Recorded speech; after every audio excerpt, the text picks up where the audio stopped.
I'm William Brangham, and this is Horizons. While most scientific research has focused on men, when it comes to parenthood, it's all about mothers.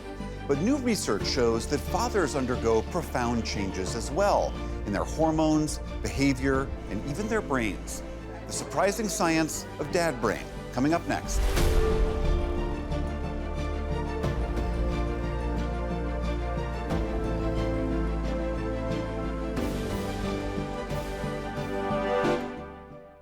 Support for Horizons has been provided by Steve and Marilyn Kerman and the Gordon and Betty Moore Foundation. Additional support is provided by Friends of the NewsHour.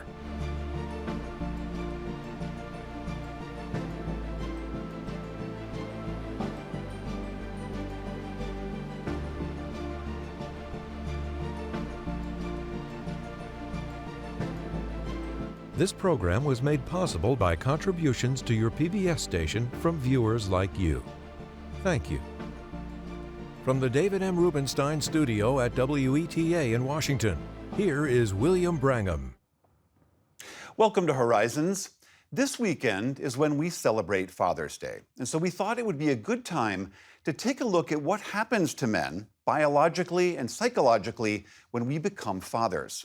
We're not talking about the act of conception here. No, this is about the ways that men change when we enter the decades-long process of parenthood. As some of the most recent research is demonstrating, including work done by our guest today, it is different for men than it is for women. Darby Saxbe is a clinical psychologist and professor at the University of Southern California. Her new book, her first, documents this emerging research. It's called Dad Brain: The New Science of Fatherhood and How It Shapes Men's Lives. Darby Saxbe, so nice to have you here. Thank you for having me.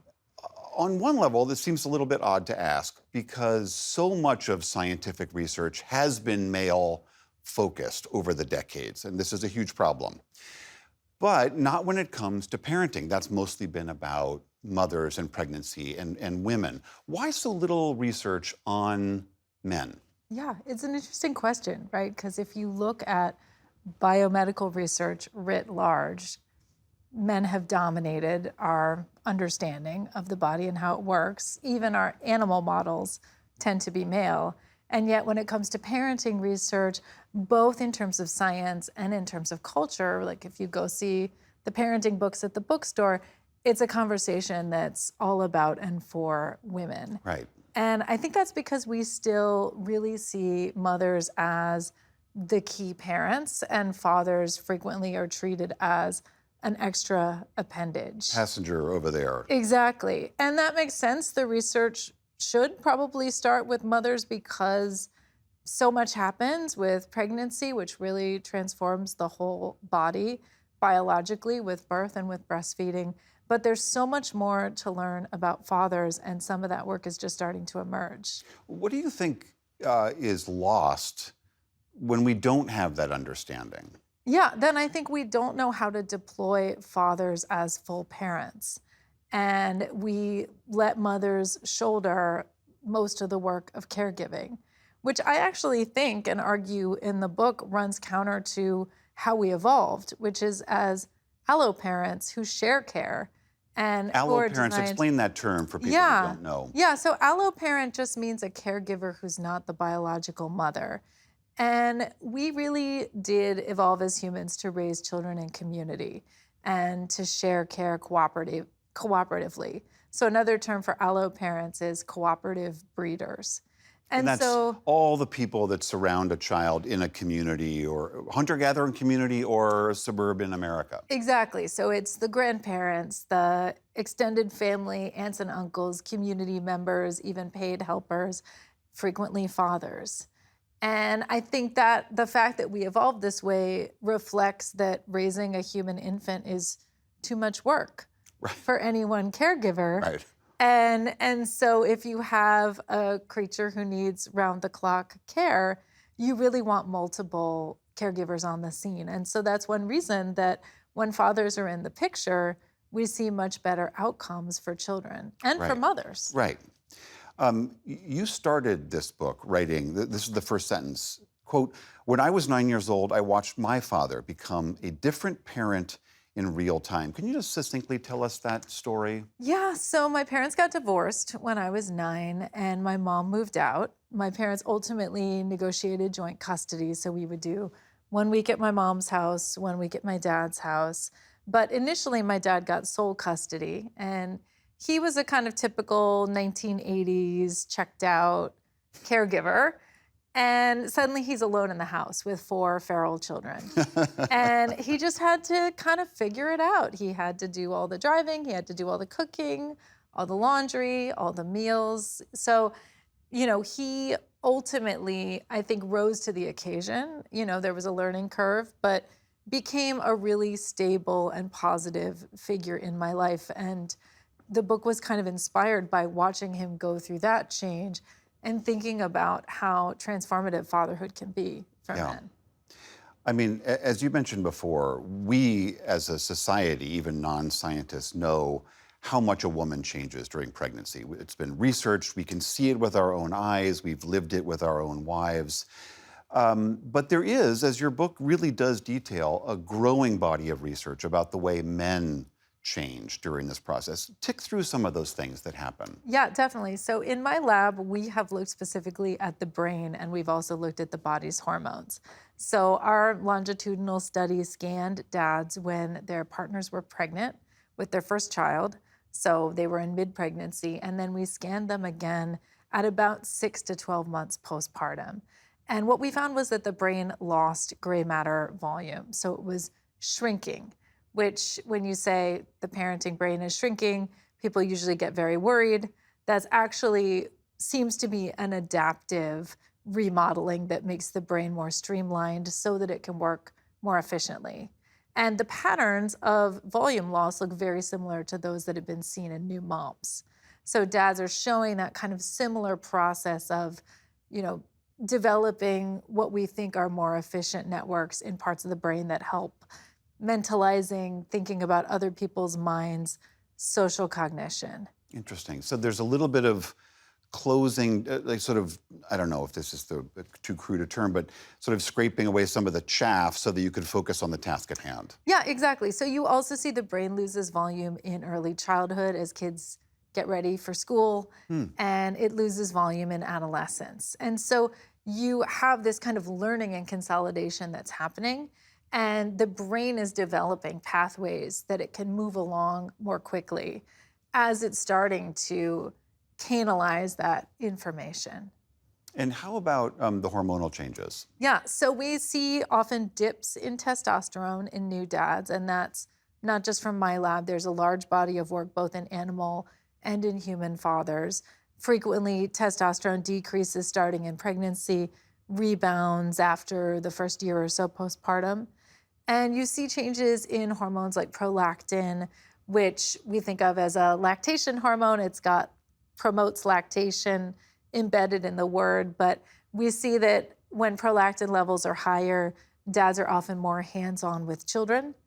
And we see also responsivity to child stimuli reflected in oxytocin, which is a hormone that we think of in terms of social affiliation. Right.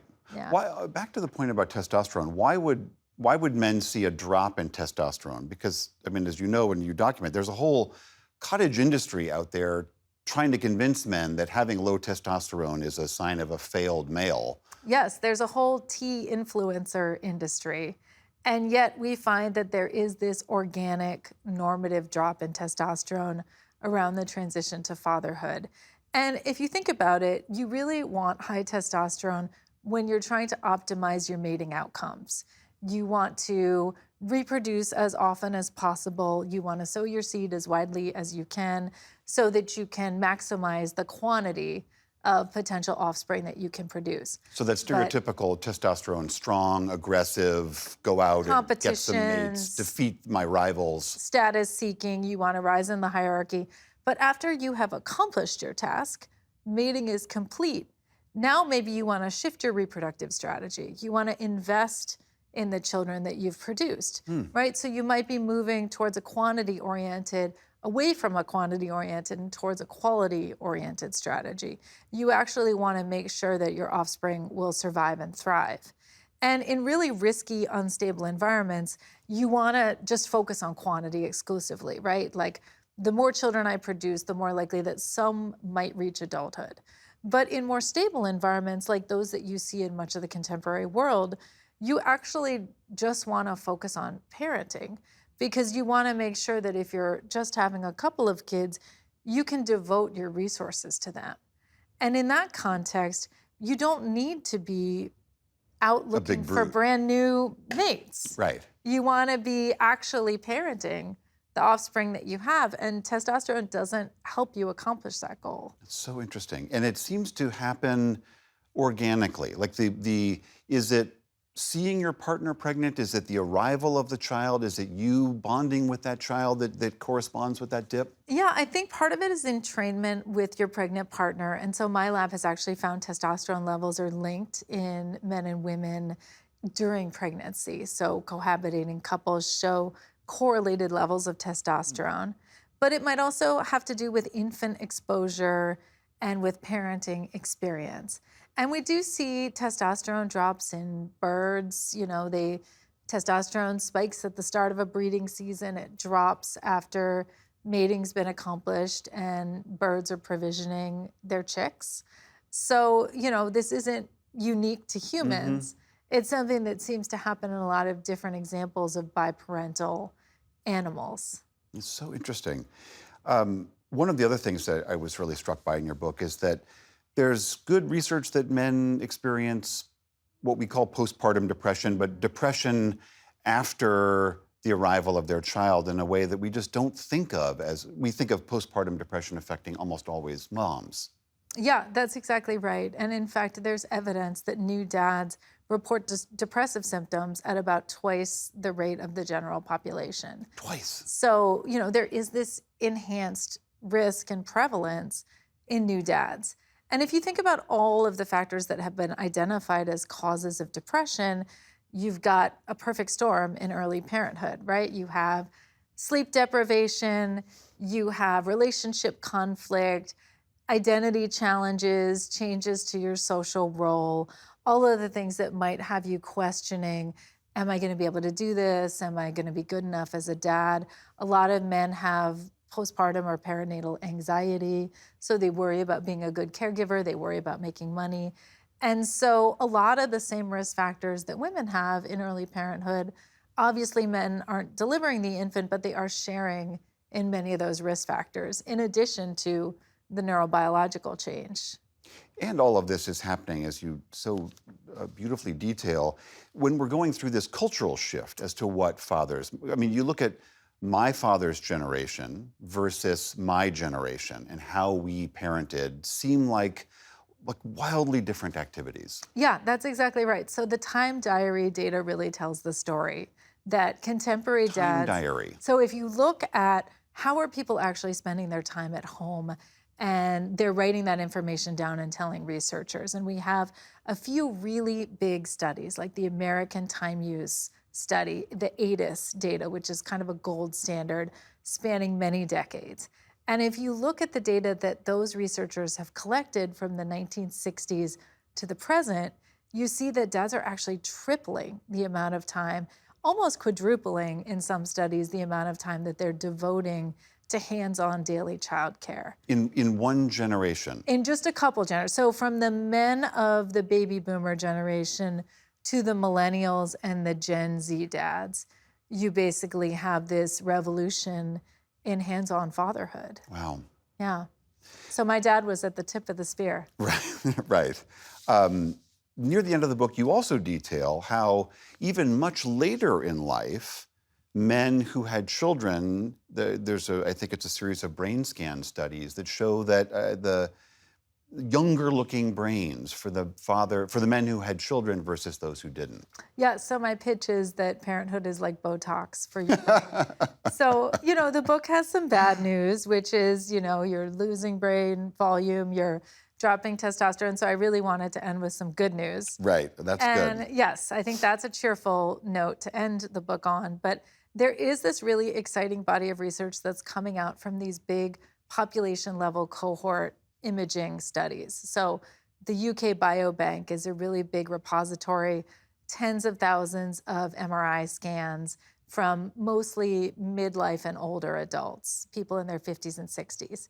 And they found that the number of kids that both moms and dads had, the younger their brain looked. If you adjusted for, how old would we estimate this brain to be using an AI algorithm, and then we compare it to their actual chronological age, people are getting this kind of youth boost through having had more kids. And it's not a totally linear relationship. So more kids means younger looking brain up to about 2 or 3 children, at which point it levels off. So dads with 6 kids don't necessarily look all that different from dads with 2 kids. But it suggests that there really is some benefit to having had children. And because it appears in both fathers as well as mothers, it doesn't just reflect pregnancy, birth, and breastfeeding, right? It's obviously connected to parenting experience and social integration. And it also, I mean, all of this research seems to indicate that men are, in a very profound way, biologically primed to be fathers, that it cuts against this idea, the 50s stereotype of the distant father, that we are biologically as invested. Again, we're not birthing the child or breastfeeding the child, but our bodies are saying this is something that's core to you. Yeah, exactly. And I really think our superpower as humans is our flexibility and our adaptability. And so men come equipped with readiness to parent and to be sensitive and attuned caregivers. They may not choose to exercise that ability, right? So you do have fathers that are absent from parenthood.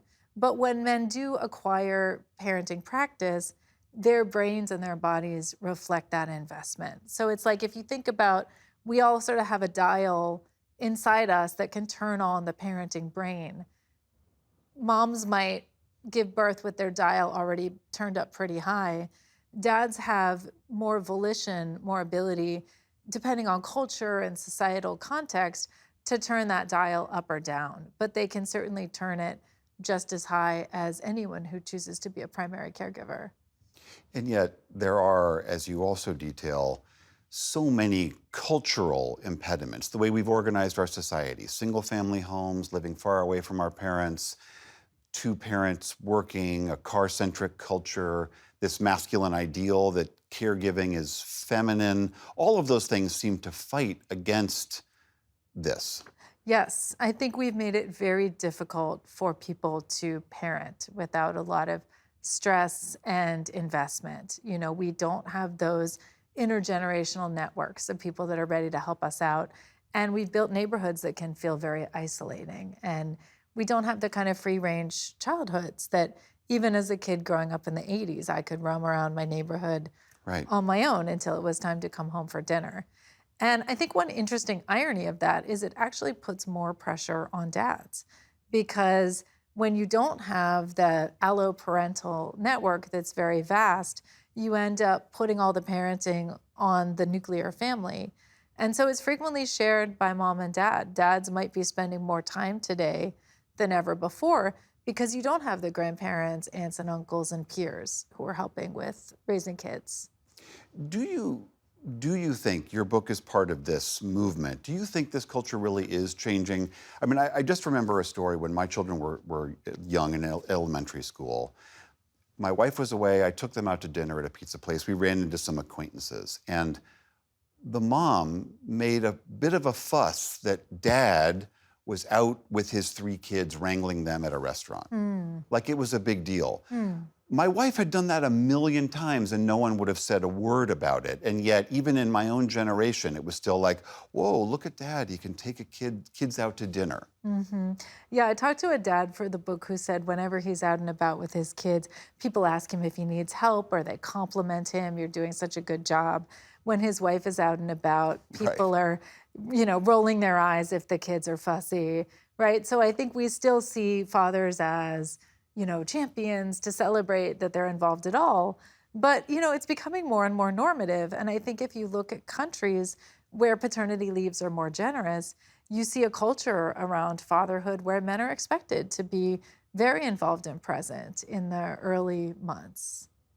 If you had control of policy, work policy, federal, state policy, your book details a lot of them. What would you do to help encourage this evolution that you're celebrating in this book? Yeah, I love that question because I would love to be in control of all of the policy, federal and state level. But I think, to me, the place to start is just through paternity leave, which we still don't have universally available. We have FMLA, which is the Family Medical Leave Act, which is unpaid leave. But many dads aren't eligible for it. It excludes a lot of gig and shift workers. So universal paid leave for both moms and dads, I think, is a great place to start and build policy. And then I would layer on top of that, I like some of the programs you see I wrote about in Norway, in Canada, in other countries, where there are nudge or incentive programs that are designed to earmark a certain amount of shared parental leave just for dad. So if dad doesn't take it, the benefit goes away for the couple. And so that sort of gives dad an extra reason to take leave. And I think it reduces some stigma at work because even in the US, dads who have access to paid leave often don't take it. I know, I was struck by that detail, that it's available. For those who it is available to, a lot of them are just leaving it on the floor. Yeah, exactly. And I think, understandably, they fear they're going to have some negative consequences at work. People might say, oh, you're not the worker, that you don't have the dedication that we expected from you. Right. You just want to play with your kids instead. Right. But when it is normalized that all dads have this special chunk of leave that is just for them, then I think there ends up being a little more cultural, social pressure, and dads feel more empowered to take that leave. And I think can also, connect with dads that are on the same leave. And so you end up creating a little more community among and changing dads. culture in a little way. Exactly. It helps to, nudge dad's individual behavior, which also can change the culture.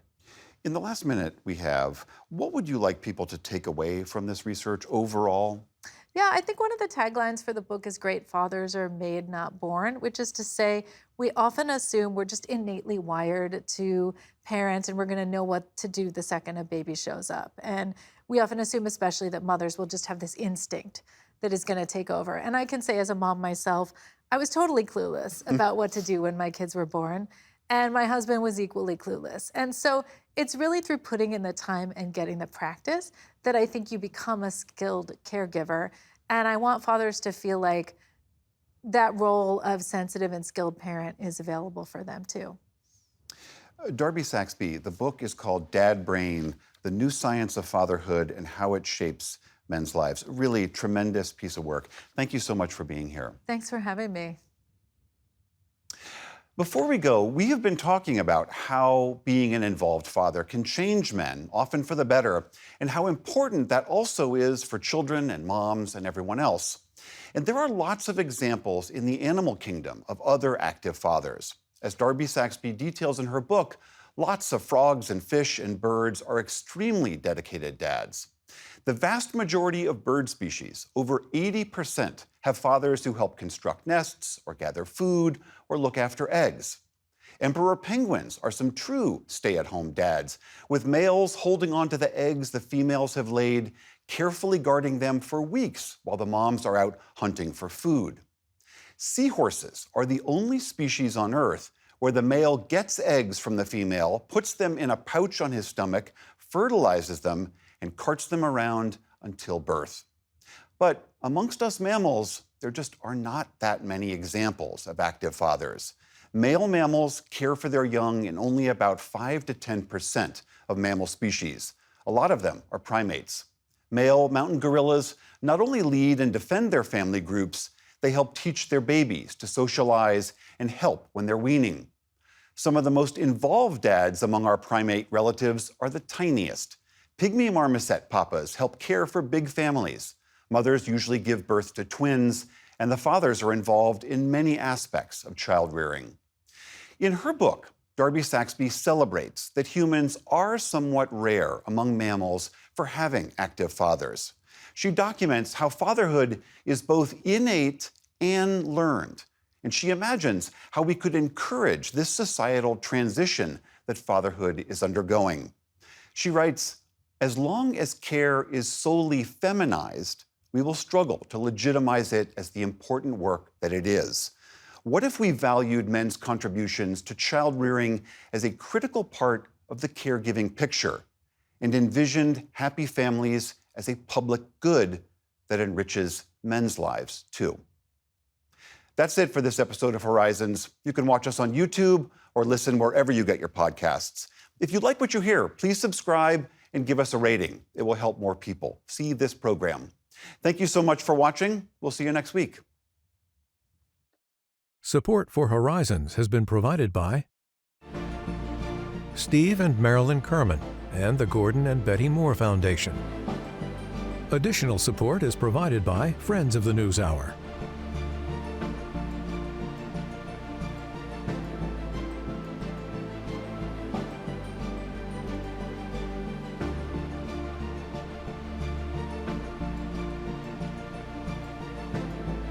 This program was made possible by contributions to your PBS station from viewers like you. Thank you.